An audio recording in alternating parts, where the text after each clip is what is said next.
बीड जिल्ह्यातील एक अतिशय छोटं गाव. रात्रीचे 12 वाजले होते. थंडी इतकी की हाडं गोठतील. संपूर्ण गाव गोधडी चिरलं होतं. पण एका शेतकऱ्याच्या घरावर अचानक टक टक होतं. त्या शेतकऱ्याच्या घराच्या मुख्य दरवाजाची कडी वाजवली जाते.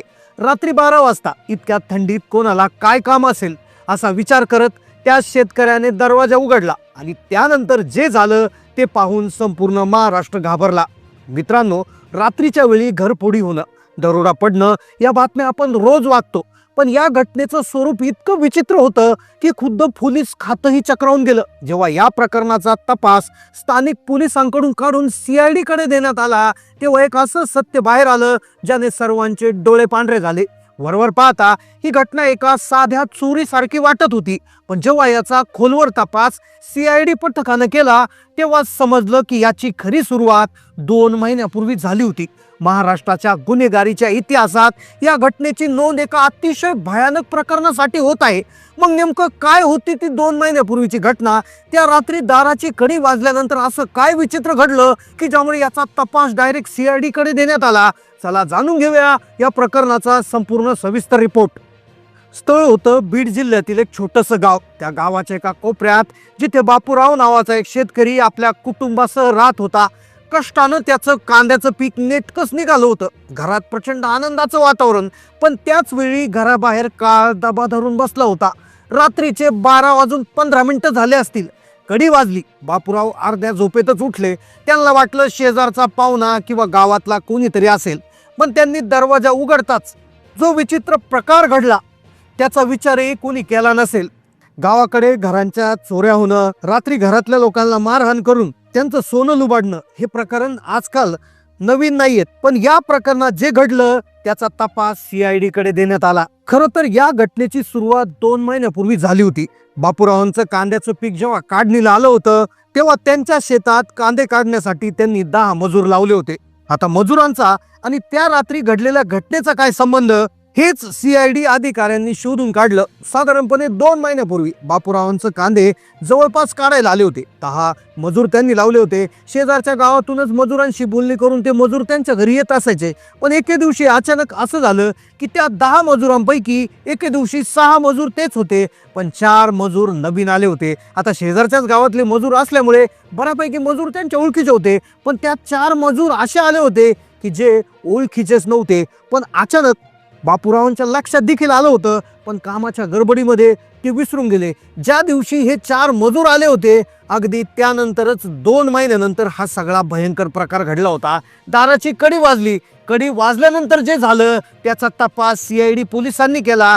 तेव्हा हे सगळं कनेक्शन 2 महिन्यापूर्वी कांद्याच्या शेतामध्ये आलेल्या मजुरांपासून उघड होणार होतं. अखेर हे प्रकरण वरवर पाहता साधं वाटत होतं, पण अखेर 2 महिन्यापूर्वी पहिली लिंक CID अधिकाऱ्यांना लागली होती. मग नेमकं झालं काय? कडी वाजल्यानंतर दरवाजा उघडला. दरवाजा उघडल्यानंतर असं काय झालं की ज्यामुळे तपास CID अधिकारी करत होते आणि डायरेक्ट 2 महिन्यापासूनचा पहिला प्रसंग इथे त्या ठिकाणी समोर आला होता. नुसतं हेच झालं नव्हतं, तर जेव्हा बापूरावांची 2 मुलं राहुल आणि सुमित हे शेजारच्या जिल्हा परिषद शाळेत जात होते. ही घटना असेल 1.5 महिन्यापूर्वीची. ज्यावेळेस ते शाळेतून आले होते तर त्यांना शाळेतून ज्यावेळेस ते येत होते तर त्यांचं घरी गावाच्या बाहेर होतं. ज्यावेळेस तिथे ते वळणावर वळणावरून रस्ता घ्यायचे आणि तो रस्ता फक्त त्यांच्याच घराकडे यायचा. आसपास शेजारच्या शेतामध्ये दुसऱ्याही शेतकऱ्यांची घरं होती, पण त्या वळणावर त्यांना एक पांढरी गाडी दिसायची आणि त्या गाडीमध्ये विचित्र लोक दिसायचे. ती लोक या मुलांकडे अगदी वेगळ्याच नजरेनं बघत असायची.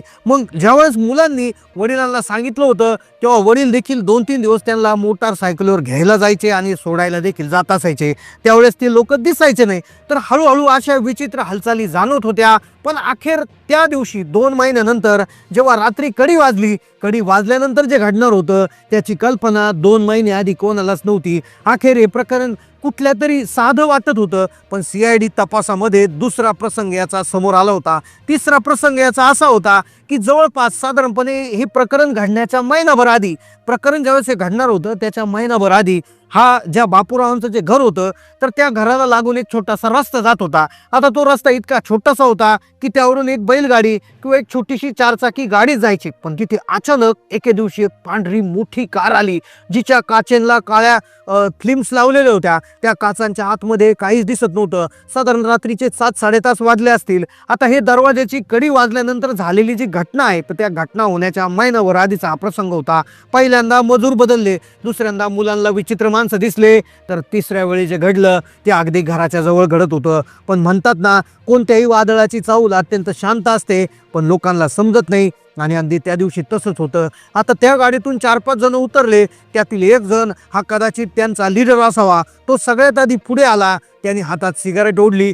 सिगारेट ओढल्यानंतर ज्यावेळेस त्या घरामध्ये एक आजी होती, जी 80 वर्षाची आजी होती, तर तिला त्या सिगारेटच्या धुराचा वास तब्बल 500 मीटरहून आला होता. 500 मीटरहून आला त्यावेळेस ती देखील मुलाला म्हणली होती, अरे बापू काहीतरी वेगळं झालंय, कोणतरी आलंय बघ जाऊन. त्यावेळेस बापूराव म्हणजे त्या आजीचा मुलगा म्हटला होता की जाऊ दे आई, तू झोपून घे, काही झालेलं नाही. तर अशा प्रकारचा तिसरा प्रसंग देखील घडला होता. CIDचा तपास सुरू होता. पण नेमकं झालं काय होतं? दरवाजाची कडी वाजून असं काय झालं होतं की तपास हा 2 महिन्यापासून सुरू झाला होता. 2 महिन्यापासूनच्या घटना हळूहळू पुढे येत होत्या. हे असंच होत होतं. नेमकं याच्या मागचं कारण काय होतं हे शोधायला इतकी टाईम का लागत होता? अखेर तो प्रसंगच इतका विचित्र होता. तपास हळूहळू मागे चालला होता. पण नक्की घटनेमध्ये काय झालं होतं? अखेर आता ती वेळ आली होती त्या काळ्या रात्रीची की ज्याची पूर्वतयारी 2 महिन्यापासून सुरू होती. प्रसंग अगदी छोट्या गावात होत होता. अगदी छोट्या शेतकऱ्याच्या घरात होत होता. अगदी रात्री 12 वाजता कडी वाजवणं, चोरी होणं, दरोडे होणं हे काय नवीन नव्हतं. पण अखेर या प्रकरणाची सुरुवात 2 महिन्यापासून झाली होती. आता अखेर ती वेळ आलेली. घटनेच्या काही तास आधीच ज्यावेळेस ही रात्र होणार होती, त्या रात्री 12 वाजता कडी वाजून तो प्रकार घडणार होता. त्या घटनेच्या काही तास आधी घरातील आजीला विचित्र भास होऊ लागले होते. घरातील कुत्रे सतत भुंकत होते, जणू ते आपल्या मालकाला सावध करत होते.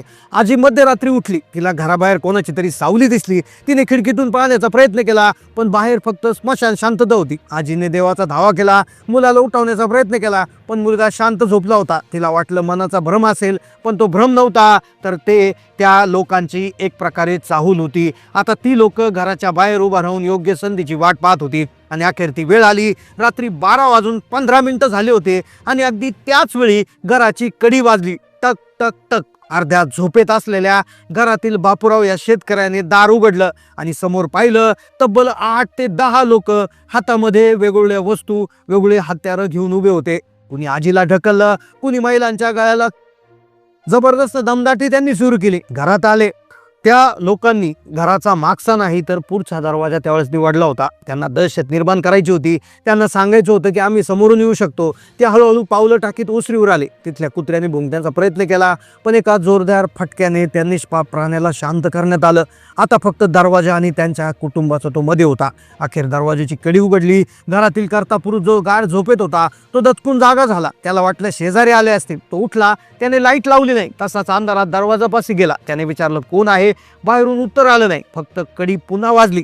टक टक टक. त्याने जसा दरवाजा उघडला तसा एक मोठा धक्का त्याला बसला. समोर 8 ते 10 जणांचा ताफा. ओरडू नकोस नाही तर खलास करील, एकाने त्याच्या जबरदस्त दम दिला. घरात थैमान सुरू झालं. महिलांचे दागिने ओरबाडले गेले. कपाटातले पैसे काढले. प्रतिकार करणाऱ्या तरुणाला त्याचा प्रतिकारही शांत केला गेला. ते कुटुंब अगदी दुर्दैवी अवस्थेत पडलं होतं. अखेर ते दरोडेखोर निघून गेले. मागे सोडून गेले ती न भरणारी जखम. पोलिसांनी तपास सुरू केला, पण ते मजूर गायब आहेत. पांढरी गाडी गायब आहे. हा दरोडा आपल्याला काय शिकून जातो? आपल्या सुरक्षिततेसाठी आपण कोणावर विश्वास ठेवा? बीडची ही घटना ही केवळ एक बातमी नाही, तर तो आपल्या व्यवस्थेवरचा ओरखडा आहे. तुमच्या आसपास जर अशा संशयास्पद हालचाली दिसल्या तर गप्प बसू नका, सावध राहा, कारण पुढची कडी तुमच्या दाराची वाजू शकते. तुम्हाला काय वाटतं? त्या मजुरांना कोणी पाठवलं असेल? ती गाडी कोणाची असेल? त्या गाडी आणि मजुरांचा आणि या घटनेचा काय संबंध असेल? कमेंटमध्ये नक्की तुमचं मत कळवा. पुन्हा भेटूया अशाच एका सत्य घटनेसह. तोपर्यंत पाहत राहा आमचं चॅनल. जय हिंद, जय महाराष्ट्र.